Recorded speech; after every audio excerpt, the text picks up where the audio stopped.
Ladies and gentlemen, a very good afternoon to you. Welcome to this very important and, dare I say it, timely meeting on growing agriculture resilience through innovative crop nutrition. For those of you that don't know me, my name is Mark Titterington. I am a co-founder and today member of the Advisory Council of the Forum for the Future of Agriculture. For transparency's purposes, some of you also know that I have a day job, which is Director General of Spirits Europe, but very much here today in my capacity as the Forum. From the beginning, the Forum has tried to bring in different change agents that I think are needed to drive the transformation that we wish to see in the agri-food system. And so it might be beyond interest and curiosity for many of you to find that Anglo American, a company that is perhaps best known for its mining activities, join us within the Forum. But what I do believe that we will find during the course of this afternoon's meeting is your curiosity will be piqued and they will explain just how important a role that I think they have in providing some of the solutions to the transformation of the food and agriculture system. That is all to come. I am joined, as always, by our wonderful co-hosts, Maria Grappini, great to be back on the panel with you, and Barry Cowan. We must stop meeting like this, as they say, from Renew. Great to have you both with us. I'm going to give Maria and Barry the floor to set the context on today's meeting. Just some normal housekeeping rules. If you could make sure that your mobile phones are off during the course of the meeting, or if you do need to take a call, please do step outside. And when we get to the point where we ask you to intervene, don't forget to push your button to speak and remind us who you are and where you're from. And with that, I shall pass the floor to you, Maria.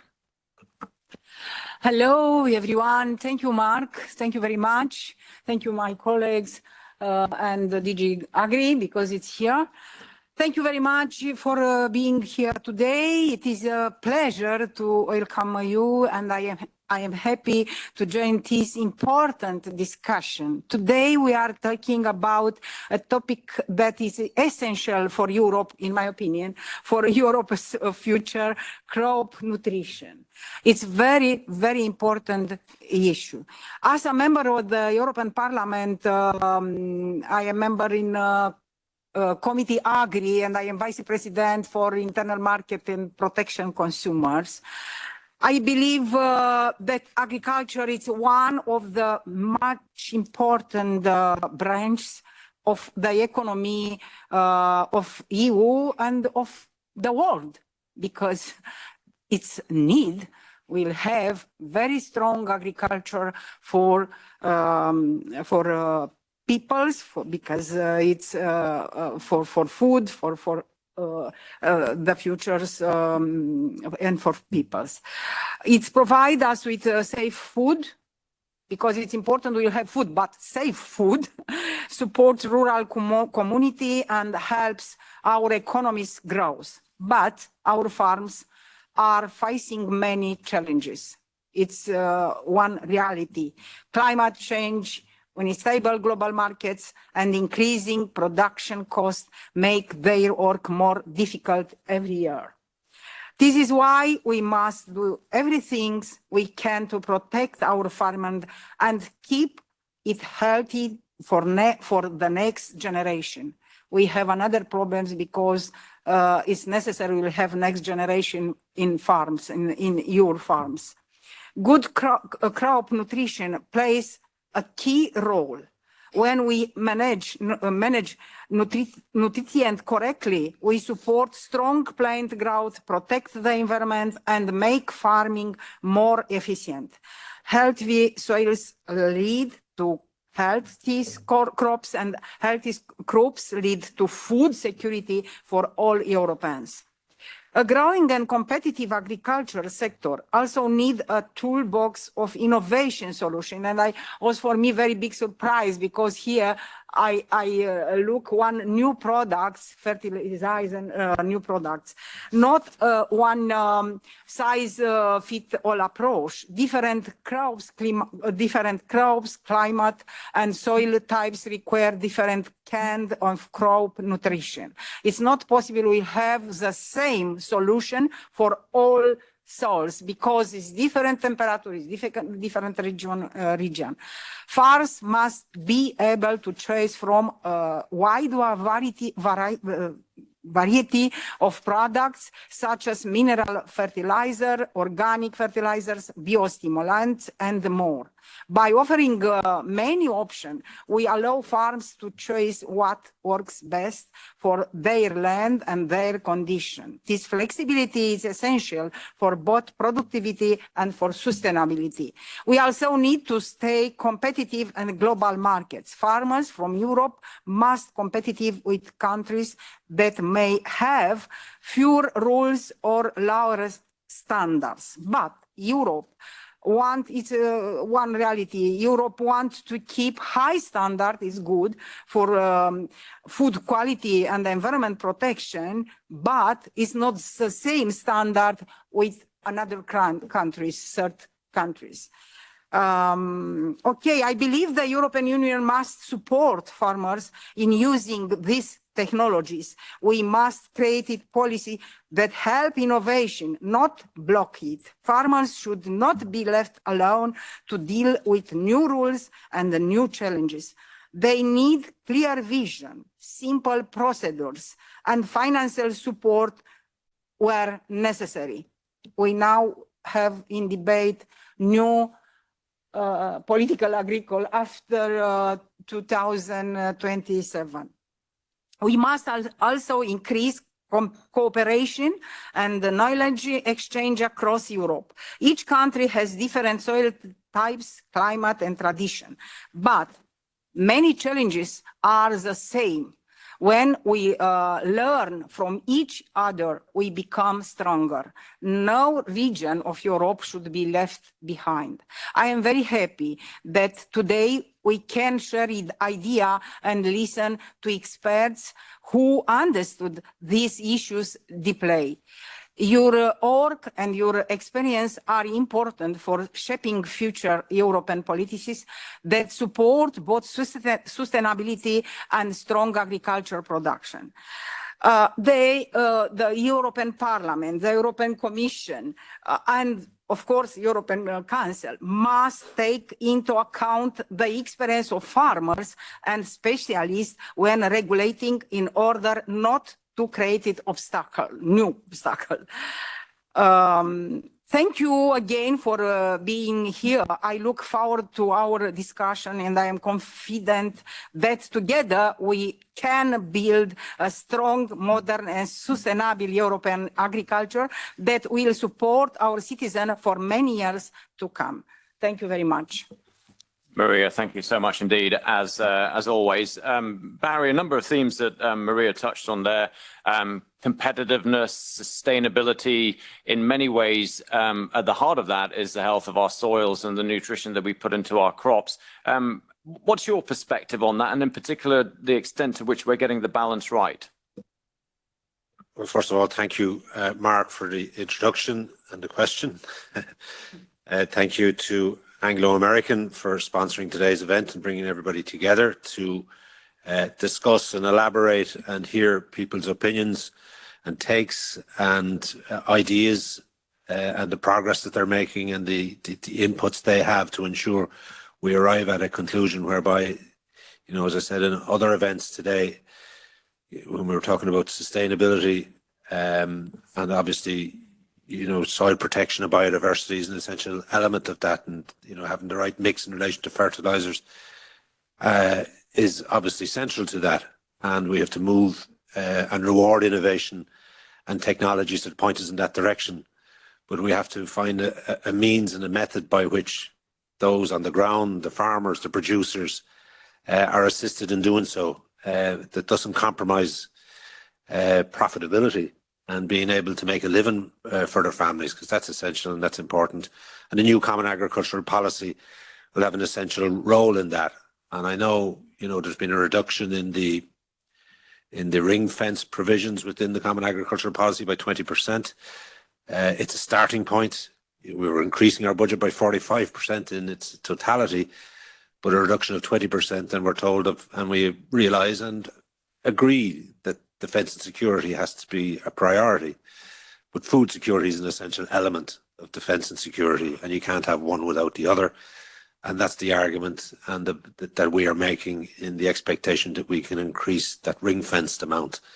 But there is a reserve provided for within the proposals by Hansen, which has potential, but maybe it only has potential for those nations that can afford to couple payments or match payments and provide the sort of incentives and the assistance that's required, rather than the cost foregone metric that we've had in the past in relation to conditionality.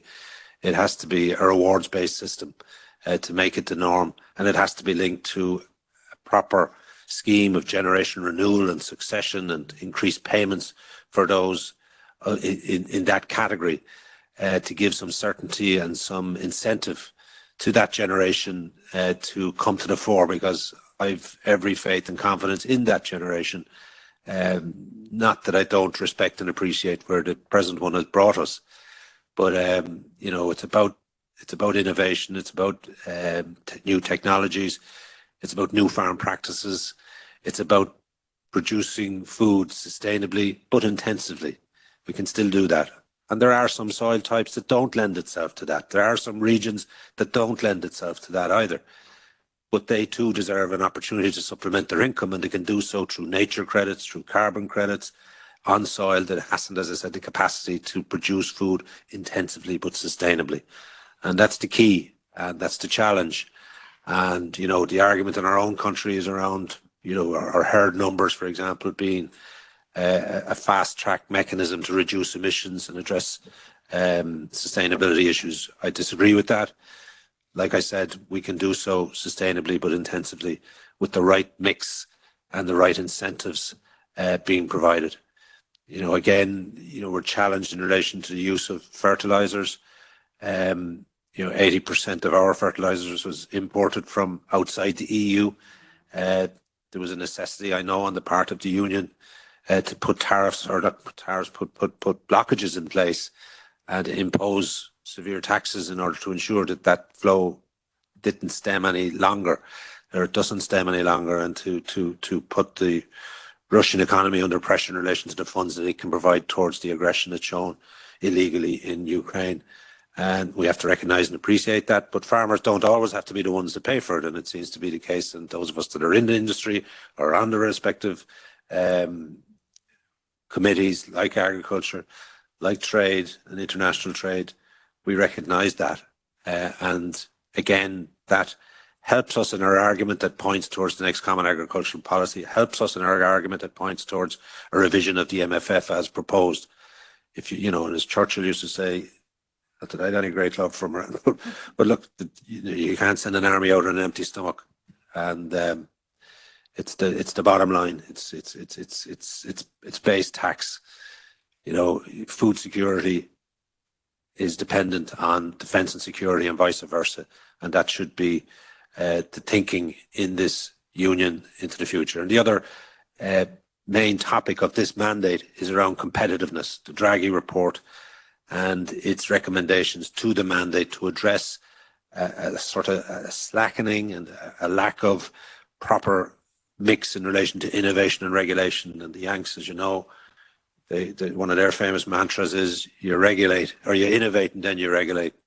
We've almost turned that upside down in Europe in recent times. So we again have a duty and responsibility as elected members, and the privilege was given to us by our constituents to address that and ensure industry and commerce and farming and agriculture and the agri-food sector that we want to talk about here today is given an opportunity to thrive and is not, put log jams in their way. So, money unfortunately talks, and that's the arguments that I'm involved in as a member of the Agriculture Committee, amongst my peers, amongst my group, trying to impress upon the Commission the need to make adequate provision for food security. That involves rewarding farmers and ensuring they make the necessary changes and adapt to the necessary changes, follow innovation and technology, and allow us be in a position to feed the world and feed it adequately, and allow people that produce it make a living from it.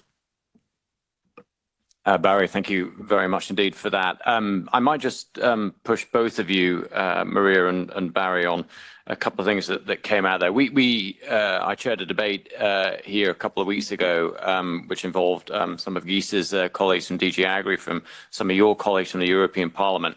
The two questions that came up were the extent to which our food security, our food sovereignty is fully being taken account in policies like the Common Agriculture Policy from a national or a defence security perspective.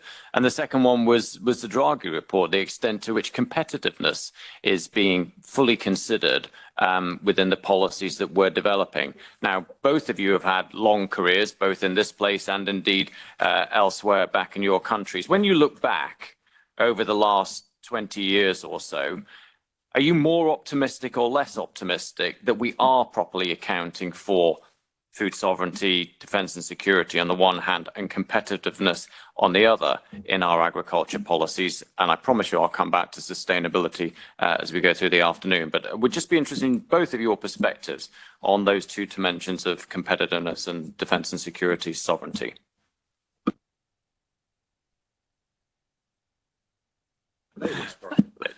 Sorry. Sorry. Okay. In my opinion, of course, I am a textile engineer. I don't am a specialist in agriculture, but I am a member in agriculture committee for European Parliament. Of course, for the future, I think it's necessary we'll have, for the future for agriculture, it's necessary we'll have three pillars. Innovation and research, because it's not possible we'll have new products. I don't believe will be one agriculture, but don't use fertilizer. It's not possible, but it's necessary. We'll have new products for fertilization, for protection, of course, consumers, but it's necessary we'll have budget for innovation, for research, for help agriculture sector, farms, and it's necessary we'll have to in budget, European budget, but of course in national budget, because here it's responsibility partagée en français. It's necessary we'll have good collaboration with national authority. We'll have new. I am a rapporteur now we'll have new very good control for internal market, because now have still big quantity with problems with quality and with price, dumping price for sort of countries. Third pillar for me, it's education for this sector, because I don't know in another country, but I know in my countries we have problems because I don't have in education don't have enough people, because don't always close the school for agriculture for vocation, because here it's necessary we'll have not only with one papers. Okay, I am now engineer in agriculture. It's necessary we have people with vocation for these problems. Education, innovation, research, budget for this. And of course, in my opinion, it's because I was a long time in industry, president for one federation, for textile federation, it's necessary we'll have very strong, you have very strong association. When you have association, of course, you have power to push Commission, your government, European Parliament. When don't have strong association, don't have power. Only each farms, it's not possible. Barry. Okay, yeah, I think I take both, and they're intertwined and linked, to be honest with you. Defence, security, competitiveness, and delivery. But if I take defence and security first, like, I mean, the union was constructed after the World War, in order to ensure democracy prevailed, value system, rule of law, and we have to do everything we can to defend that. And when that's broken, we must unite to defeat it. And you take my colleague Billy Kelleher, in his role within Renew, often talks about when he went to Poland earlier this year to meet with then officials associated with its presidency, and the whole area of defence and security, and especially on the Eastern Bloc, came up for discussion. And he spoke with the Polish agricultural minister, who stated in no uncertain terms that if it came down to it, would they spend money on the farming sector or on tanks? It would be on tanks, because they were and remain, as do many of their neighbours, threatened by activities on their border from the east and from the Russian side. And, many would hope that would divide us. Many would hope there wouldn't be unity. But I think in recent years, we've seen the benefit of unity within the union. When you think of the financial crisis, when you think of Brexit, think of COVID and Ukraine, that we worked at our best when all unified in our efforts to repel those challenges and deal with them, and we did so successfully. And you even seen when we come under pressure in relation to trade relations with the US, and the Trump administration obviously made it was quite plain to see they made an effort to break up that unity and pick off individual nations. But thankfully, again, our commitment to a unified response and a unified manner in which we responded and negotiated and ultimately reached an agreement, which was the best of a potentially bad arrangement. But when you compare it to other blocs throughout the world, we did quite well, and we've remained stable, and many countries are trading out of the fears that they had in relation to it. So, unity of purpose is essential.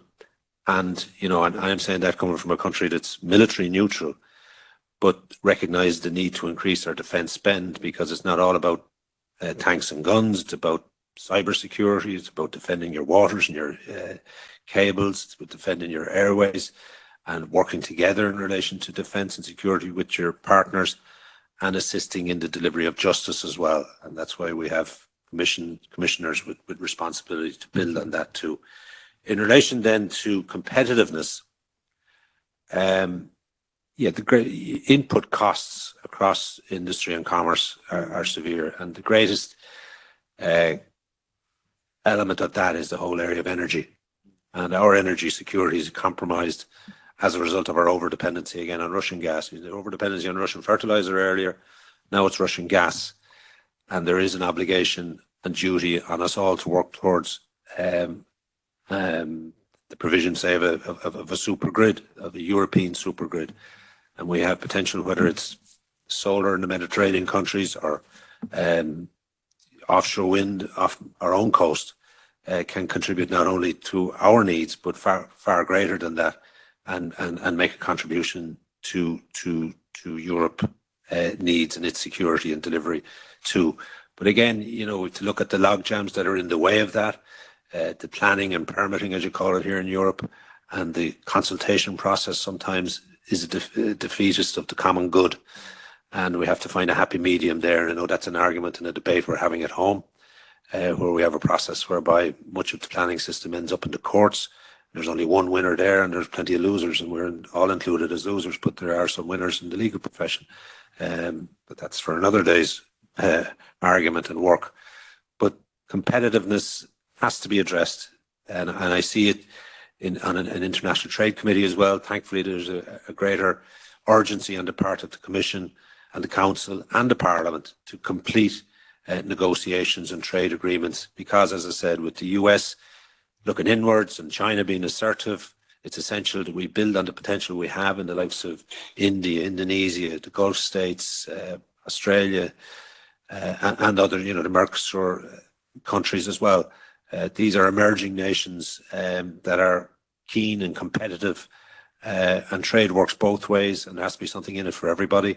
But ultimately, we've exhausted many markets within Europe where there's 450 million opportunities, but there are, 1.5 billion alone in India, for example. Huge, the world is a much smaller place because of technology and innovation, and we have to take advantage of that and recognize we're not the power that we thought we were or we claim to be in many cases. And we need a bit of realism amongst members and among the council to ensure that that makes progress. And it's events like this, looking at individual sectors and the challenges they have, coming together, negotiating, reaching a compromise, being united in our recommendations thereafter. And that stands a far greater chance of penetrating when it comes to a common agricultural policy, when it comes to a trade policy, when it comes to implementing these deals. And the responsibility we have to charge, the Commission and its staff are very well paid, and their jobs are a lot greater guarantees than us politicians. But we are at the behest of the people, and the people ask us to implement policy. We in turn agree it, and it's their job to take that instruction and implement it, and we shouldn't be shy about highlighting when they fail either. Well, thank you to both of you for helping us to set the scene here.